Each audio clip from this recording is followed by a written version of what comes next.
Hola, hola chicos, espero que estén teniendo un excelente día. Bueno, conforme al acordado, les voy a compartir esta grabación para continuar con lo que estábamos viendo, ¿no? Entonces, dejen nada más regreso. Aquí estábamos, ¿no? Entonces, nos quedamos en la técnica del spin selling, que era justamente esta parte de poder accionar las preguntas correctas de acuerdo a la situación, el problema, la implicación y la necesidad. Luego de ahí tenemos la metodología FAB. Esta metodología responde a las siglas en inglés Features, Advantage y Benefits, que en español son características, ventajas y beneficios. En este caso, pues bueno, lo que tenemos que hacer es justamente tratar de describir de la mejor manera posible estos tres puntos de acuerdo al tipo de producto. Entonces, en características, pues bueno, estamos hablando de los atributos técnicos y funcionales del producto o servicio. Esto va a depender sobre todo, una, del tipo de cliente y dos, del tipo de producto. Y esto ustedes lo pueden ver, por ejemplo, en el caso de los celulares, ¿no? Hay algunas personas que al momento de comprar su celular, pues bueno, sí se fijan mucho en la parte técnica, ¿no? En estas características. Entonces, para esas personas, pues bueno, nos podemos centrar, nos podemos enfocar en tratar de abordar el tema de las características para poder asegurar la venta. Hay algunas otras personas que, bueno, no son tan así y también lo vamos a ver en los coches, ¿no? Por ejemplo, los coches cuando te hablan de torque, de potencia, de caballos y demás, digo, no soy muy experto en el mundo de los coches, pero justamente, ¿no? Sé que mencionan este tipo de características, incluso el rendimiento, ¿no? Otra manera, otro enfoque son en las ventajas, que es el enfoque en las características que se traducen en ventajas competitivas, es decir, en qué somos superiores sobre la competencia, qué diferenciación nos hace únicos y qué valor agregado específico tenemos. En este caso, pues bueno, podemos estar hablando de alguna parte en específico del modelo en el cual, pues bueno, podamos nosotros tener algo extra, ¿no? Entonces, en ese caso, pues bueno, aquí lo que le pediría serían justamente ejemplos de que piensen, ¿no? En esos casos en los cuales ustedes han tenido contacto con alguna marca y que ustedes digan, ah, es que esa marca yo sé que es superior en estos aspectos frente a la competencia. Y luego tenemos la parte de los beneficios, ¿no? En beneficios, pues bueno, hablamos del impacto directo en los resultados y en los objetivos del cliente. Y en este caso, pues bueno, estamos hablando del ahorro de costos, el aumento de productividad o la mejora en la satisfacción. En este caso, bueno, regresando al ejemplo de los celulares, a lo mejor quien sea muy técnico te va a decir, ah, bueno, la cámara es de tantos megapíxeles y tiene un foco y tiene un zoom y tiene etcétera, etcétera, etcétera. En cuanto a las ventajas, pues bueno, las características que podemos abordar aquí sería justamente, no sé, el tema del rendimiento de la batería o que, bueno, el lente lo fabrica Leica, me parece que es uno de los fabricantes de cámaras, entonces es único en el mundo por estas características y el beneficio es, bueno, nos vamos a ir directo en los resultados, ¿no? Las fotos que te tomes te van a quedar excelentes, van a salir bastante claras, con buenos colores. Entonces, a eso nos referimos justo en la metodología FAB, ¿no? Dependiendo de las características. Luego tenemos la metodología Challenger, que se basa en diferenciar constructivamente. Ay, perdón, quiero estornudar y. Ay, no puedo. La metodología Challenger se basa en desafiar, perdón, constructivamente las percepciones del cliente, aportando insights únicos que redefinen su manera de pensar sobre los desafíos empresariales. Entonces, acá estamos hablando directamente en desafiar la percepción. Y por ahí recuerden que, bueno, hablábamos justamente de las percepciones que teníamos en la parte, por ejemplo, de si algo es caro o algo es barato. Y que de pronto en esta parte es tomarlo como una afrenta, ¿no? Saber de qué manera podemos desafiar esos pensamientos. La primera manera en la que lo podemos hacer es justamente con el teach, que es el enseñar, ¿no? En este caso hay que proporcionar una perspectiva valiosa que el cliente no había considerado, educando sobre nuevas oportunidades. En este caso, justo retomando el ejemplo de los celulares, piensen, por ejemplo, lo primero que hizo Steve Jobs cuando lanzaron el iPhone. Obviamente la gente no sabía cómo funcionaba un iPhone, no sabía utilizar un iPhone y él empezó a enseñar. O sea, justamente la mayoría de las personas decían, ay, pues es un celular como cualquier otro celular que existe en el mercado de los que ya había en su momento, solo que este tiene una pantallita. Y él lo que hizo pues justo fue enseñar esa perspectiva que las personas no habían visto. Entonces, En ese sentido, pues bueno, es importante, ¿no? Esta parte de enseñar. En algunos casos, en ciertos productos, pues bueno, que te enseñen a ocuparlo, pues bueno, puede hacer la diferencia, ¿no? En la forma en la que lo vendes y va a hacer que las personas se adapten. La segunda es la parte de personalizar, que tiene que ver con adaptar el mensaje a las necesidades específicas y el contexto único de cada cliente. Y eso es algo que, sobre todo cuando es venta persona a persona, pues es muchísimo más fácil de hacer. Ahora imagínense lo complicado que es hacerlo al mercado masivo, ¿no? Que hoy en día, pues bueno, ya existe la inteligencia artificial, hablábamos, ¿no? De estos modelos predictivos, pero básicamente es justo adaptar a lo que el cliente necesita, ¿no? Retomando el ejemplo de los coches, pues si yo sé que la camioneta es buena para ahorrar gasolina y a la persona llega con la preocupación de que su coche actual quema la gasolina, se la gasta de más, pues me puedo enfocar en esa parte. Si veo que es una mamá con sus hijos, pues bueno, me puedo enfocar en la parte de la seguridad de los niños en el vehículo. Si es la familia completa y es el papá el que la va a estar manejando, pues bueno, a lo mejor la parte del infoentretenimiento, algunas características que pudieran serle de utilidad y tienen que ver con eso, ¿no? Con personalizar el mensaje. Y el punto número tres, que es tomar el control. Esto habla de dirigir la conversación hacia el valor y mantener el control del proceso de ventas. Esto es muy importante y como vendedor debes de tener esta capacidad de ser tú quien lleva la conversación, porque de pronto, y eso no necesariamente negativo, pero sí habla un poquito de la capacidad que tenga el vendedor cuando deja que el cliente lleve el control de la negociación. Al final de cuentas, el vendedor debe de saber cuándo es buen momento para cerrar y demás, y no esperar a que el cliente, pues bueno, conduzca la conversación. Llega a haber casos en donde es así, pero lo mejor sería que el vendedor lleve el control. Luego tenemos el storytelling. El storytelling es contar una historia, ¿no? Entonces, esta parte de contar una historia lo podemos ver también aplicado en ventas. La forma tradicional del storytelling es justamente estos 5 pasos. El primer paso es el gancho, es captar la atención con una situación relevante o problema común. El punto número 2 es el contexto, hay que establecer el escenario y los personajes de la historia. El punto número 3 es contar el conflicto, que es presentar el desafío o problema que enfrentó el protagonista. El punto número 4 sería el tema de la resolución, que sería mostrar cómo se solucionó o cómo, sí, cómo se llegó a la transformación de la situación en algo positivo. Y por último, en el punto número 5 sería la aplicación, que sería conectar la historia con la situación actual del cliente. Y eso es algo que, bueno, por ejemplo, en las clases tratamos de hacer esto. Bueno, yo trato de darles un storytelling justamente eh, de, de, de cómo a lo mejor podrían ver un concepto aplicado en la vida cotidiana, pero la realidad es que en ventas tendríamos que también hacerlo así. Entonces, acá, por ejemplo, dejen pienso en un ejemplo de cómo podría llegar a ser. Eh, a ver, vamos a pensar, por ejemplo, en un restaurante, ¿no? Entonces, eh, yo soy alguien que vende software para gestión de restaurantes y entonces lo que voy a hacer es justamente contarles, ¿no? La historia. Entonces, yo lo que haría, por ejemplo, si estoy vendiendo este software para gestión de restaurantes, sería decirles, bueno, seguramente te ha pasado que llegas a un restaurante o a tu restaurante en horas pico y la cocina está saturada, las comandas se pierden, los meseros corren de un lado al otro. ¿Estás familiarizado con esta situación? Pues muchos dueños de restaurante como tú tienen locales muy exitosos y con gran afluencia de clientes. Este ya es el punto número 2, ¿no? Ya estoy estableciendo el contexto, perdón. Hay mucho trabajo, hay poco control y al final del día, pues esto se refleja en una pérdida de dinero y tiempo. Uno de mis clientes, que es dueño de 3 sucursales, me contaba que cada semana él tenía errores en los pedidos que representaban hasta un 15% en pérdidas. Entonces, además, pues bueno, la experiencia del cliente se veía afectada porque las órdenes pues se tardaban demasiado. Este ya es el tema del conflicto.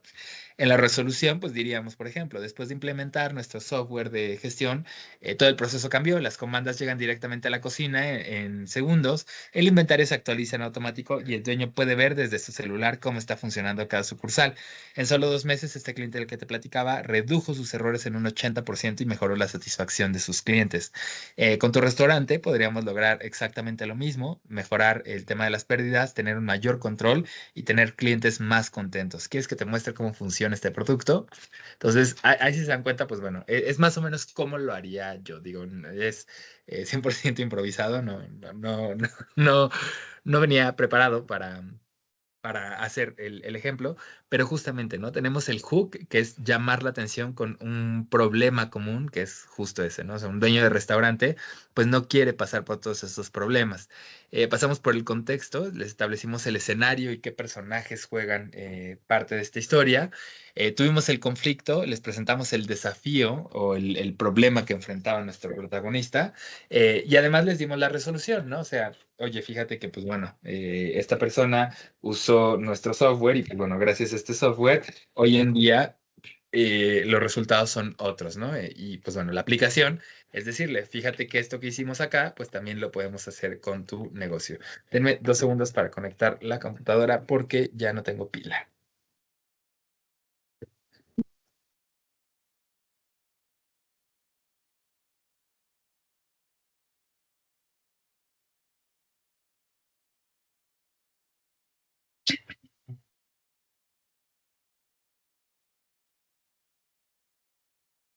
Listo, ya de regreso. Entonces, esa es la parte del storytelling en ventas.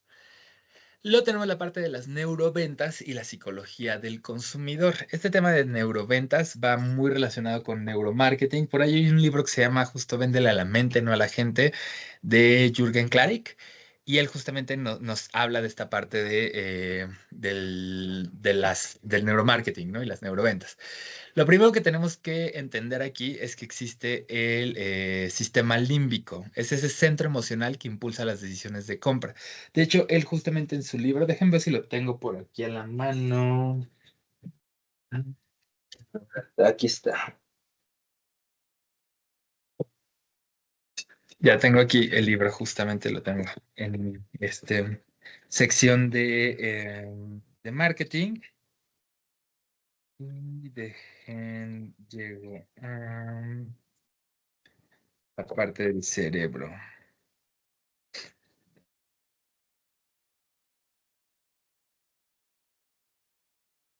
Ujú, ujú.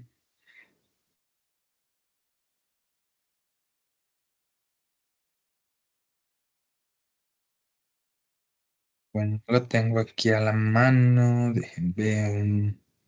Bueno, él nos habla de que el cerebro está dividido en 3 partes. Déjenme ver si en el índice viene algo. Seguidores, no. Proceso, 20 tips, no. Ventas, no. Ok. Bueno, él nos habla de 3 partes del cerebro, ¿no? Nos habla justamente de que tenemos un cerebro límbico y es justamente este centro emocional que nos impulsa a las decisiones de compra. Acuérdense que, bueno, al final de cuentas, pues el cerebro funciona de acuerdo a estos estímulos y la parte emocional de pronto nos puede llevar a comprar cosas que igual y no necesitábamos, pero por esa relación que tenemos con el objeto, pues bueno, somos capaces de hacerlo. Piensen, por ejemplo, con el tema de tanto cosas de su artista favorito como cosas de su programa favorito. Incluso, por ahí, por ejemplo, el tema del coleccionismo de juguetes, pues tiene mucho que ver con este centro emocional, ¿no? De decir, ay, mira, ahorita ya me puedo comprar este juguete, ¿no? Que antes no podía. O con esta conexión que pudiéramos llegar a tener con algún libro, con algún objeto en general, ¿no? Incluso con la ropa, este centro emocional de por ejemplo, en el caso de las mujeres, ¿no? De, oye, quiero un vestido, y se los digo porque es un caso 100% estudiado, que es, oye, me voy a poner este vestido una vez, me va a costar 5,000 pesos, no me importa, me hace sentir importante, me hace sentir valorada, y tiene que ver con esta parte emocional, ¿no? Entonces ahí entra la parte del sistema límbico, y es algo que hay que considerar al momento de estar nosotros vendiendo, ¿no? Las emociones que se puedan tener ahí en la mente. Existe el principio de reciprocidad que tiene que ver con el devolver favores recibidos. Y acá, bueno, tiene que ver con la forma en la cual la mente trabaja y de cómo nos podemos sentir enganchados de cierta manera en devolver el favor recibido por el vendedor comprándole, ¿no? Entonces, En ese caso, pues bueno, la reciprocidad podría ser de los ejemplos que estábamos hablando en la clase, ¿no? De pronto el mecánico te ayuda y te ayuda una primera vez y a lo mejor el mecánico sabe que es algo leve y te dice, no, no se preocupe, se lo dejo gratis o hay para la próxima o con lo que guste. Y en ese principio de reciprocidad, pues bueno, nosotros tratamos de o pagarle en ese momento con algo o pues bueno, posteriormente regresarle ese favor que nos hizo, ¿no? Luego tenemos la parte de la prueba social que tiene que ver con los testimonios y casos de éxito que validan las decisiones. Y eso tiene que ver con justamente el por qué en redes sociales, por ejemplo, si ustedes buscan un restaurante, una tienda y demás, hay reseñas en los productos también, ¿no? Si compran en Amazon, en Mercado Libre, los productos tienen reseñas. Y es que al final de cuentas, esa parte de la prueba social sigue siendo sumamente importante al momento de tomar decisiones. ¿Por qué? Porque queremos justamente que a nivel social pues sea algo aceptado, ¿no? Algo que veamos que la gente está buscando y pues bueno, eso del lado de vendedor tendríamos que tomarlo en consideración. Tenemos los gatillos emocionales, que son elementos que activan respuestas emocionales positivas. Y en este caso, hay algunas empresas que lucran de más con esta parte emocional. Una de ellas, bueno, por ejemplo, ahí hablábamos en otra clase con otro grupo del caso del Teletón, ¿no? Que bueno, está padre que quieran ayudar, pero de pronto llegan a un punto en el que se vuelve como que un poquito muy a la fuerza, ¿no? Esta parte de quererte provocar una respuesta emocional, que de pronto, pues bueno, ya no te sientes ni cómodo. Entonces, en ese sentido, pues bueno, es importante conocer que hay gatillos emocionales que pueden activar al comprador, pero pues bueno, hay que saber usarlos de acuerdo a las necesidades, ¿no? Del negocio y tampoco excedernos. Otro tema que bueno, ya veníamos manejando tiene que ver con la confianza, que es un factor fundamental para reducir esa parte de que de pronto el comprador se sienta defraudado, y el tema de la escasez, que tiene que ver con el principio de urgencia que acelera a tomar decisiones. Hablábamos, por ejemplo, del caso de las becas, ¿no? Que te dicen, es que ya son las últimas, pero también tiene que ver con, por ejemplo, estos productos que sacan ediciones limitadas o que solo hay X cantidad, que se produjo en el mundo.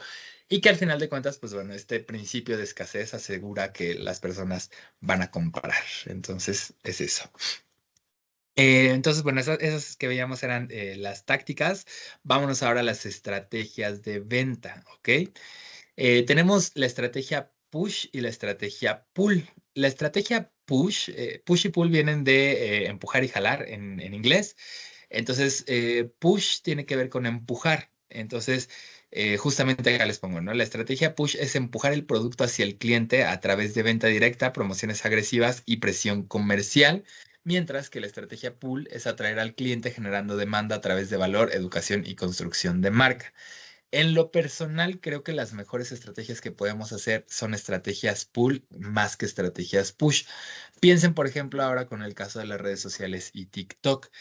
Muchos restaurantes, pues lo más seguro es que digan, oye, quiero salir en redes sociales, entonces voy a empezar a hacer una venta directa intensiva, a lo mejor de mandarles mensaje incluso, ¿no? A las personas por Messenger o por Instagram de, oye, ven a mi restaurante, oye, ven y prueba nuestra comida, te doy este cupón y demás, y que justo tiene que ver con esta venta intensiva, ¿no? Estoy buscando la manera en la que empuje el producto hacia el cliente y entonces ya haga este gancho, ¿no? Se dan ciertos incentivos comerciales, hay presión de tiempo, hay un enfoque transaccional, pero pues bueno, llega a ser peligroso tener este tipo de estrategias porque justamente es lo que hablábamos del mercado de Cuauhti, ¿no? Por ejemplo, te empujan el producto tanto hacia ti que se vuelve pues incómodo. Mientras que la estrategia pull lo que busca es atraer al cliente generado a través del valor. Piensen en todos estos lugares virales en TikTok de que, ay, ven a este restaurante porque te puedes tomar la foto, porque tienen esto en el menú, porque no sé qué. Eso se llama marketing de contenido, es generar contenido en redes sociales o que los usuarios generen contenido en las redes sociales para que, pues bueno, eventualmente vayan a tu lugar. El tema de la educación del mercado, lo que hablábamos, por ejemplo, de los celulares Apple, nadie en Apple viene y te dice, cómprame el celular, ¿no? O sea, tú vas y lo buscas. ¿Por qué? Porque, pues bueno, han educado al mercado que así debería de ser. Se construye una autoridad, de cierta manera, y un respeto hacia la marca. Y el enfoque, pues bueno, tiende a ser de cierta manera consultivo. Entonces, esas son las dos estrategias. Ahora, Entrando un poquito más a detalle de la venta consultiva que ya veíamos abordando como a niveles generales, la parte de la venta consultiva, recuerden que debe tener una investigación profunda, es decir, hacer un análisis exhaustivo del cliente, de su industria, de sus desafíos y sus oportunidades. Hay que hacer un diagnóstico colaborativo, hay que trabajar junto al cliente para identificar problemas ocultos y oportunidades de mejora. Se busca dar una solución personalizada, es decir, abordar una propuesta única de acuerdo a las necesidades de ese cliente. Hay que tener una implementación guiada, hay que acompañar al cliente durante todo el proceso de implementación y adopción y se busca tener una optimización continua, es decir, monitorear constantemente y ajustar para maximizar el valor. Esto ya yéndonos a la parte empresarial, pues bueno, todavía se vuelve muchísimo más importante porque piensen que si ustedes ofrecen un producto o servicio a otras empresas, es decir, están haciendo una venta B2B, que es business to business o negocio a negocio, pues bueno, están compitiendo con otras empresas. Entonces, que su solución se acote a las necesidades de ese cliente, van a asegurar que ustedes tengan, pues bueno, esa venta. Entonces, eso hay que considerar. La venta relacional, pues bueno, tiene que ver con esta parte de la construcción de confianza, el desarrollo de la relación. Se relaciona un poquito ahí también con la venta consultiva y también habla del servicio y de la expansión que pudiéramos llegar a tener. Hablábamos de esta omnicanalidad y la experiencia del cliente, entonces, bueno, por ahí les hice el dibujito. Acá está un poquito menos claro la interconexión, pero es lo que les hablaba, ¿no? La experiencia del cliente, pues en el canal digital, ¿por qué? Porque puedes comprar desde el sitio web, desde el e-commerce, desde redes sociales, puedes hablar al call center, puedes hacer una consultoría telefónica. En el canal físico, pues bueno, puedes ir a la tienda, a las oficinas. Los showrooms son, por ejemplo, estos espacios de las agencias de bienes inmuebles, de inmobiliarias, donde te enseñan la casa, ¿no? De cómo se vería la casa, que obviamente no estás adentro de la casa, sino es como una casa armada, digamos, ¿no? Tenemos el canal móvil, que serían apps, mensajería o el tema de geolocalización, y el canal email, que tiene que ver con el newsletter, que son estos correos que les llegan personalizados, el seguimiento y la automatización de los mensajes. Entonces, entre más logremos integrar todos estos canales en su experiencia, pues mejor va a ser la satisfacción del cliente y obviamente el grado de conversión que vamos a tener.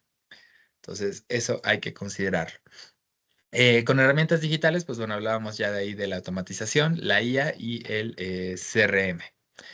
Vamos a la parte de la negociación y esto es de cierta manera un punto clave, ¿no? El saber negociar.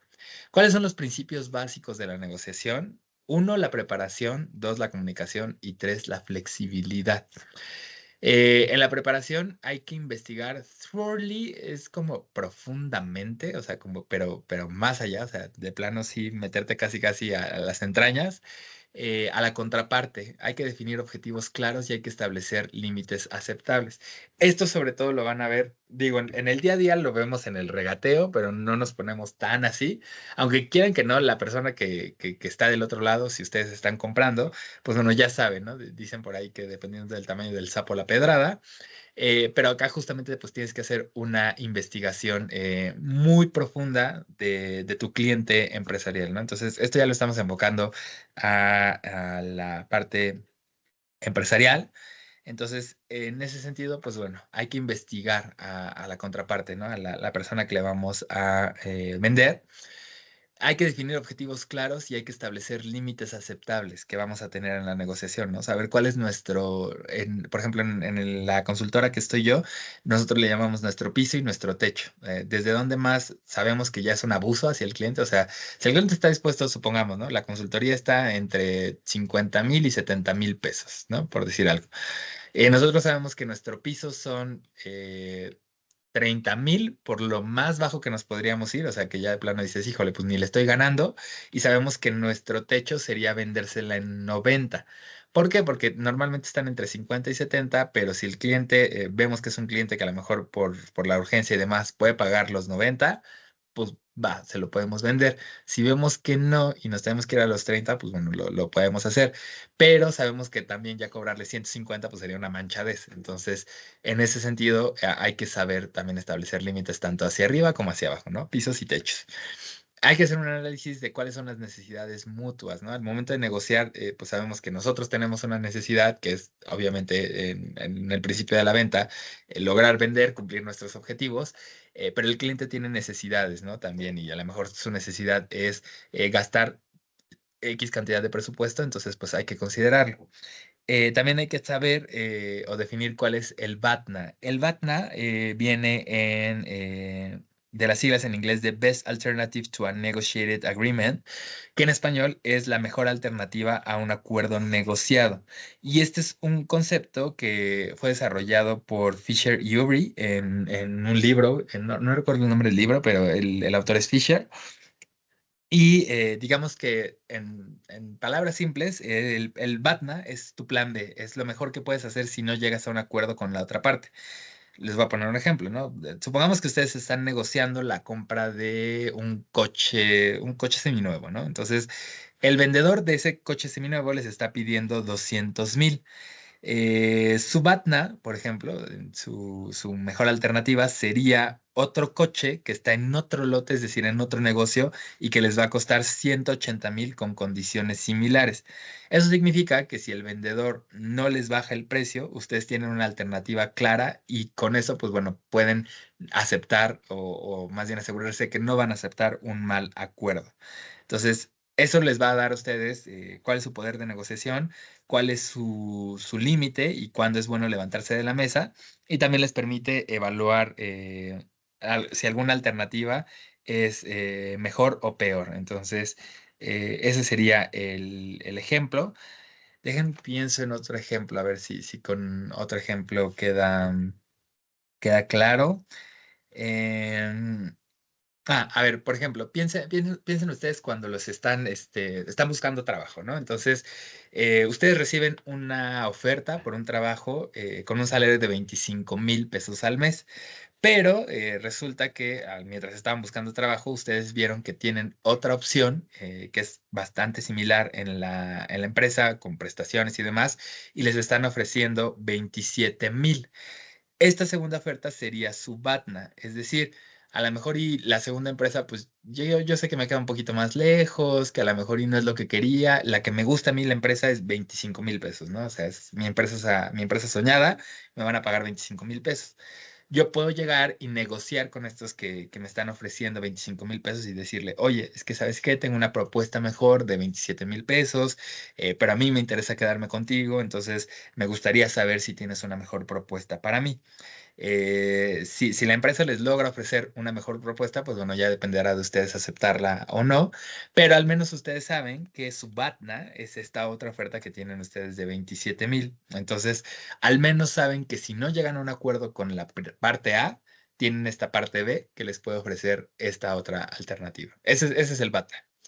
Y bueno, en la parte de la investigación de mercado, pues bueno, también hay que saber cómo estamos parados frente al mercado, ¿no? En la parte de comunicación viene la parte de la escucha activa, las preguntas estratégicas y la construcción de rapport para crear un ambiente colaborativo. Escucha activa, bueno, acuérdense, no sé si alguno de ustedes estuvo en el diplomado conmigo, pero bueno, escucha activa es no nada más oír, sino poner atención. Preguntas estratégicas, obviamente, acuérdense que podemos hacer preguntas al momento de estar negociando, solo traten de que sean lo más estratégicas posibles. No pregunten cosas que realmente no les estén aportando valor y la construcción del rapport tiene que ver con, como reporte en español, pero tiene que ver con el uno a uno, ¿no? De un lado y el otro. Y de esta manera, pues bueno, se crea ese ambiente colaborativo. Hay que siempre traer un lenguaje corporal positivo. Digo, hay algunas personas que para negociar más bien buscan oprimir. Creo que el caso más claro que podemos ver hoy en día en medios es el presidente de Estados Unidos, que tiende a ser más severo, pero lo mejor para llegar y que todos se sientan que ganaron es llevar un lenguaje corporal positivo. Siempre es importante hacer esto del parafraseo y la confirmación. Eso, y no nada más para el momento de negociar, en cualquier venta, cuando ustedes vayan a comprar, asegúrense de hacer un parafraseo y una confirmación. Es decir, a ver, si yo te pago X cantidad, lo que me vas a dar es A, B y C. Entonces hacen este parafraseo y esperan la confirmación de la otra parte, porque a lo mejor ustedes entendieron algo y resulta que no era eso. Entonces, por eso es importante esta parte. Y obviamente siempre hay que tener un buen manejo de las emociones. Eso 100% necesario. Y para la parte de la flexibilidad, hay que tener la adaptabilidad para encontrar soluciones creativas que satisfagan los intereses de ambas partes. Es decir, hay que tener un pensamiento lateral, hay que ver las opciones que pudiéramos llegar a tener de un lado y del otro, y hay que tener ciertas concesiones estratégicas. A lo mejor hay alguna negociación que a mí no me interesa. Supongamos, por ejemplo, ¿no? Yo estoy negociando el tema de una venta de un coche y el otro cliente, pues igual y no le importa tanto eso, o a lo mejor está pidiendo que sea menos porque resulta que el dinero lo recibe dentro de un mes. Si a mí no me interesa el tiempo, a mí lo que me interesa es el dinero, pues igual y puedo ceder un poquito y decir, bueno, sí, está bien, págamelo en un mes, me firmas obviamente tu promesa de pago, pero siempre y cuando pues sea la cantidad, que es lo que a mí me interesa, ¿no? Entonces, hay que ver en qué podemos ceder para justamente dar estas concesiones. Tenemos los tipos de negociación. Con esto voy a cerrar este video para que tampoco se hagan tan largos. Mejor les voy a hacer algunos videos cortitos para que los puedan tener. Y entonces los tipos de negociación que tenemos la negociación distributiva y la negociación integrativa. La distributiva, acuérdense, es básicamente ver quién se lleva más del pastel, ¿no? Quién es el que gana. Es un enfoque de suma cero, donde una parte gana lo que la otra pierde. Entonces, en ese tipo de negociación, pues bueno, vamos a ver que hay recursos limitados, hay una competencia directa entre una parte y la otra. Las posiciones son fijas, ¿no? Es muy raro que alguien se mueva